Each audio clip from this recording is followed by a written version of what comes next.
Salut à tous, bienvenue dans ce upgrade numéro 21, je crois. J'ai plein de choses à vous dire. L'épisode, ça fait 3 ou 4 fois que je le tourne parce qu'entre-temps, on a fait une vidéo en live avec Lunaris sur sa chaîne, donc Lunaris 2142. Pour ceux qui l'ont pas vu, je vous invite à aller la voir parce que je réponds à deux ou trois trucs intéressants. Et puis, pour ceux qui viennent d'arriver sur la chaîne suite à cette vidéo, bah déjà bienvenue. Et je vais essayer de vous faire un gros récap. Alors cet épisode, ça fait 3 ou 4 fois que je le tourne, donc je vais certainement zapper des trucs ou vous en dire peut-être plus que prévu. Je sais pas, c'est total freestyle. Aujourd'hui, en plus, je me sens pas bien, donc je vais essayer d'être au top autant que faire se peut. Je parle mieux français quand je suis pas bien, moi, en fait.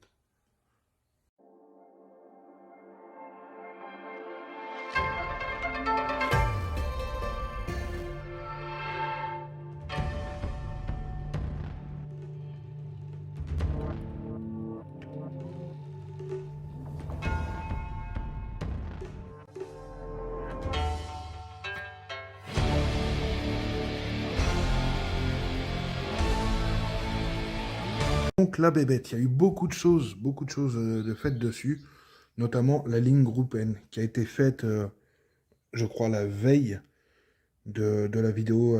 Non, l'avant-veille, puisque la veille, on était déjà sur un tournage d'autre chose. Donc c'était l'avant-veille, on avait fait la ligne avec Jérémy, que j'ai cité dans la vidéo live.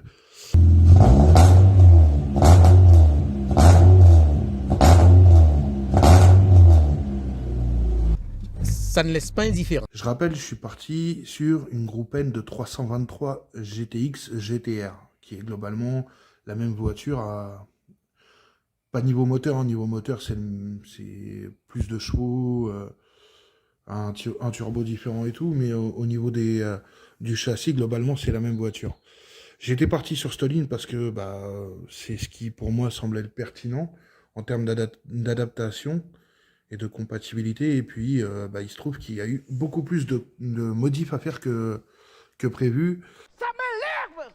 Déjà, la ligne, si je peux vous résumer comme ça avec la main le schéma, elle part donc d'un pipe, elle part tout droit, et puis après, elle est censée passer en S, enfin sur les 323 en général, passer en S autour du réservoir, puis passer au-dessus du train arrière et ressortir. Ce qui était globalement le cas sur la ligne que j'avais, sauf que bah, il semblerait que, comme les GTX et GTR sont des 4 roues motrices, peut-être que bah, ça passe ailleurs dans le train arrière, parce que là, on a eu deux problèmes majeurs. C'était, enfin, c'est surtout Jérémy pour le coup. C'était le S qui était beaucoup trop petit, donc qui passait pas assez loin autour du réservoir. Et puis le passage au-dessus du train, puisque ça le faisait sur la ligne de GTX GTR, mais pas assez, enfin il y avait des trucs qui allaient pas. Et il a dû également, vu que c'était une ligne pour turbo, sur la downpipe, couper la platine, je dois l'avoir quelque part, je vous montrerai. Non. Couper la platine pour venir souder une platine d'origine, puisque là on n'est pas en turbo pour le moment. Donc la platine où on met les vis, ça correspondait pas forcément. Donc pour le moment, sur la voiture, là, on est en 4 en 1. Normalement, moi sur mes voitures Atmo, je mets du 4-2-1, mais je rappelle que cette voiture va être passée en turbo et qu'il était inutile que je me prenne la tête à trouver un collecteur à adapter, puisque oui, pour 323F, que ce soit BG ou BA, de toute façon, des collecteurs inox en 4-2-1, sur les 10 dernières années, j'en ai jamais trouvé, ou alors j'en trouvais, mais dans des pays style l'Australie, qui ne livraient pas la France, même en leur proposant de payer une surtaxe. Donc voilà, c'était un peu chiant, il fallait partir sur des collecteurs, soit des MX5, et puis aller chez quelqu'un qui fait de l'échappement sur mesure pour lui faire modifier le schéma, soit il fallait prendre des collecteurs de Ford et puis adapter, enfin bon, c'est un peu galère. Parce que oui, je rappelle que Ford a fait... a fait des moteurs pour... enfin non, Mazda a fait des moteurs pour Ford. Oula, je corrige. De quoi? Mazda a fait des... Enfin, Ford a pris des Mazda en gros pour faire des voitures sur certains modèles. Vous aviez la Mazda 121 qui est en fait chez Ford... Enfin, la Ford Fiesta, pas une des plus belles d'ailleurs, qui était une Mazda 121. Vous aviez la Ford Laser pour le marché US. Vous aviez même la Mercury Tracer qui était une Mazda. Vous ouvrez le capot d'une Ford Probe en 4 cylindres et même le moteur en V, c'est du moteur Mazda. D'ailleurs, c'est sur le 4 cylindres, c'est marqué en gros dessus, hein. Vous preniez, globalement, la Probe, de toute façon, c'est une Mazda MX-6. Donc, bref, il fallait pour ça prendre du Ford et adapter. Et non, non, là, c'était, voilà, c'était un peu chiant, d'autant que ça va être rechangé pour être passé en turbo. Donc là, on est sur une ligne Groupe N. Il a fallu rallonger aussi, puisque, comme je l'ai dit dans la vidéo de Lunaris, la 323 GTR GTX, c'est une voiture hatchback de la génération d'avant. Celle-ci est plus longue. Donc il a fallu rajouter la ligne. Donc heureusement, j'avais acheté du tube chez GT2i et qui s'adaptait parfaitement, hein, mais du coup, il a fallu modifier tout ça. Il a fallu acheter une tresse, parce que quand vous achetez la ligne Groupe N pour cette voiture, du moins les lignes OMP chez GT2i, elles n'ont pas la tresse. Donc il a fallu que j'en achète une universelle, mais bon, ça l'a complètement fait. Donc là, globalement, je suis sur un diamètre de entre 60 et 63, sachant qu'au niveau de la tresse, ça se réduit légèrement pour... parce que tout simplement, c'est comment structurellement est faite la pièce que ça contraignait au niveau de là. Mais ce qui est pas plus mal, parce que pour un Atmos, je rappelle, il faut retenir un peu les gaz d'échappement, sinon on perd, alors pas en compression, mais pas compression moteur, mais enfin, c'est plus compliqué que ça. Il faut pour un Atmos que ça, qu'il y ait de la compression dans la ligne, sinon c'est trop libéré et elle n'aime pas ça. Par contre, à l'inverse, un turbo, plus c'est libéré, mieux c'est. Bon, je vais vous montrer toutes les petites modifs que j'ai fait, notamment grâce aux pièces, enfin aux fournitures que la Miss, que j'évoque, d'ailleurs j'ai fait une vidéo sur la chaîne qui s'appelle Merci Madame, m'a envoyé. Je vais vous montrer tout ce que j'ai fait grâce à ces trucs. D'ailleurs là, à ce moment précis, je vais intégrer un morceau de vidéo que j'ai tourné l'autre jour sur des fixations qui m'ont permis de mettre bien le faisceau dans le châssis, quoi. Enfin, le maintenir pour pas qu'il se balade, voilà, c'est plutôt ça. Alors voilà comment ça se présente, les attaches dont je vous parlais. Donc on passe un réselant au milieu, et vous avez un autocollant type 3M derrière, et ce qui permet de faire des attaches propres et solides. Là en l'occurrence moi, pour mon faisceau. Déjà pour commencer, elle m'avait fourni, parmi une multitude de fournitures, des sortes de carrés en caoutchouc là. Pareil avec du 3M à l'arrière, que j'ai placé le long des ailes comme ça. Donc, là où en fait le capot peut venir en contact, sachant que normalement d'origine vous avez des sortes de tampons qui viennent ici, enfin des sortes de, pas de cils en bloc parce que c'est plus moelleux qu'un cil en bloc, mais vous avez des butées on va dire en caoutchouc.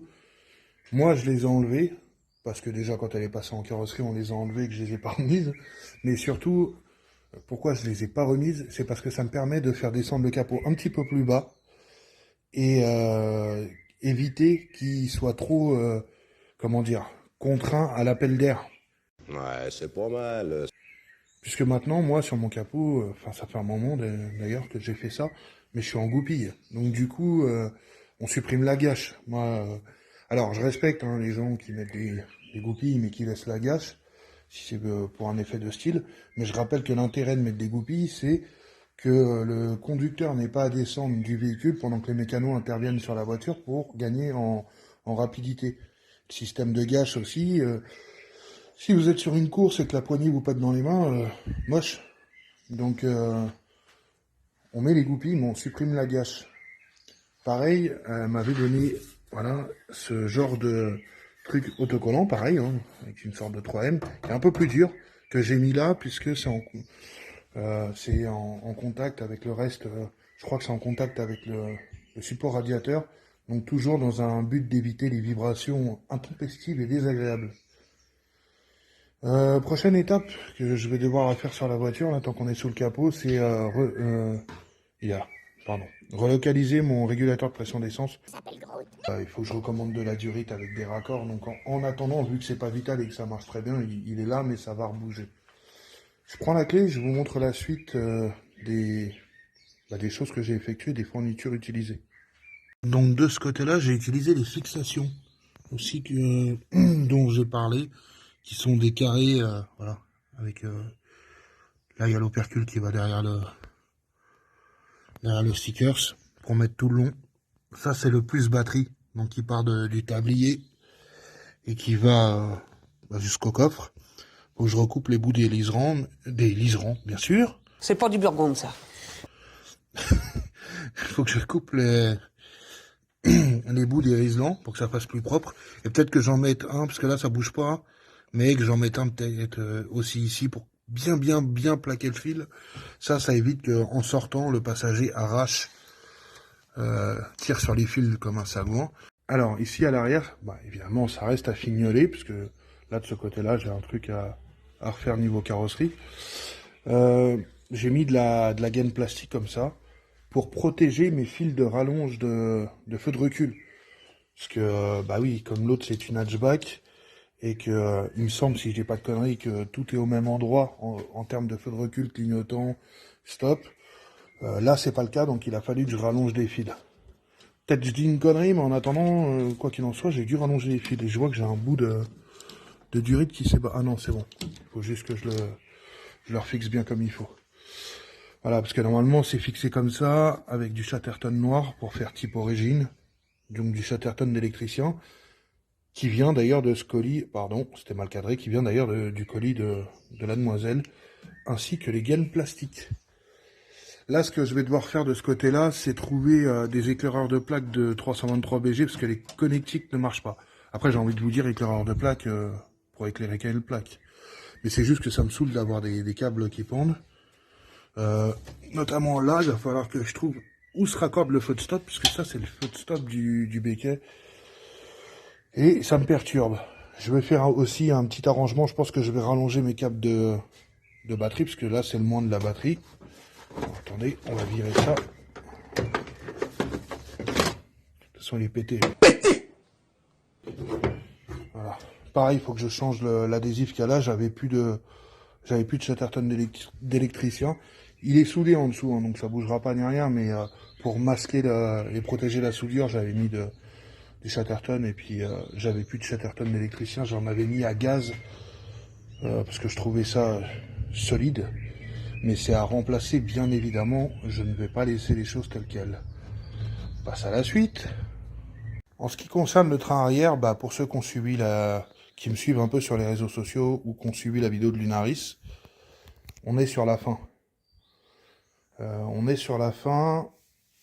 Il me manque un étrier. Donc, j'avais des étriers de Astina V6 qui évidemment n'allaient pas dessus.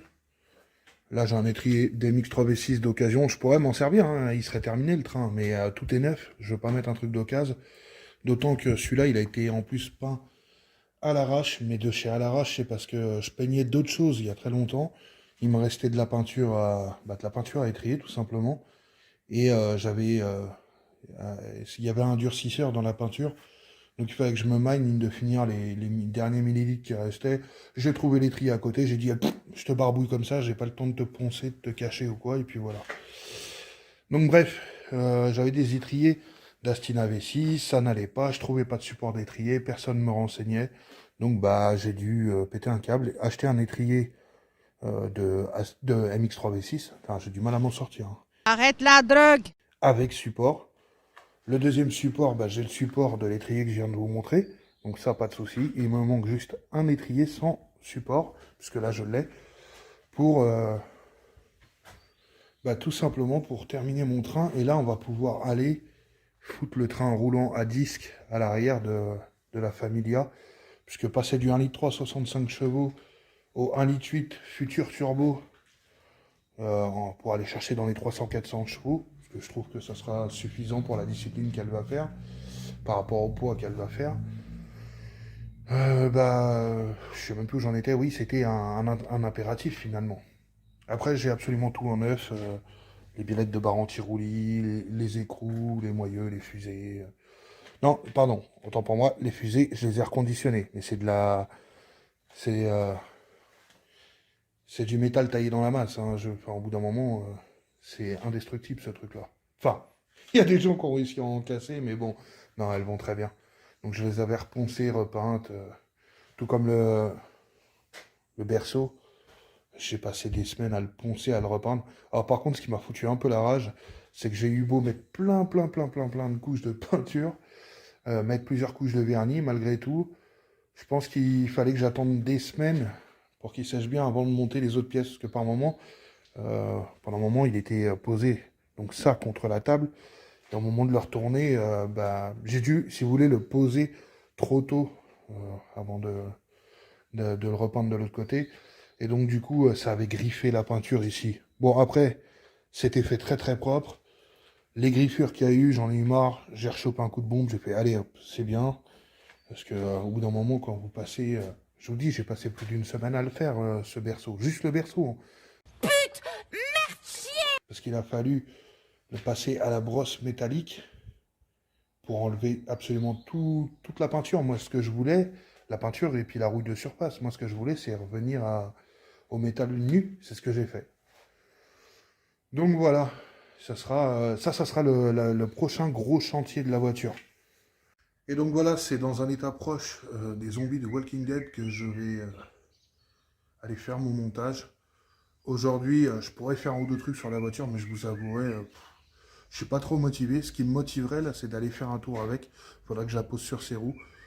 D'aller faire un tour avec pour écouter la ligne. Il faut qu'elle se fasse aussi.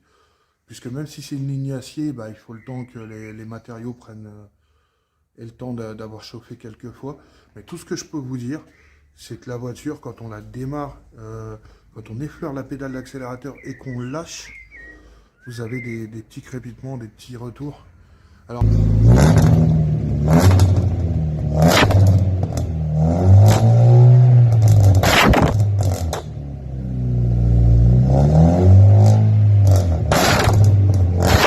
moi, j'ai jamais été un grand fan du pop and bang ou toutes ces conneries. Pour moi, c'est de l'esbrouf. Moi, je pars du principe que si ta voiture fait des retours, comme en course professionnelle, c'est une résultante de ta préparation non voulue, qui certes peut être agréable des fois ou galvanisante, mais d'abord non voulue, et non aller chercher à faire des retours avec une voiture qui finalement est basique. Enfin bon, encore une fois, je juge pas, c'est juste que moi, c'est pas ma cam. Donc voilà, je pense que je vais faire une petite prise vidéo où je la démarre, et puis voilà. Allez, salut!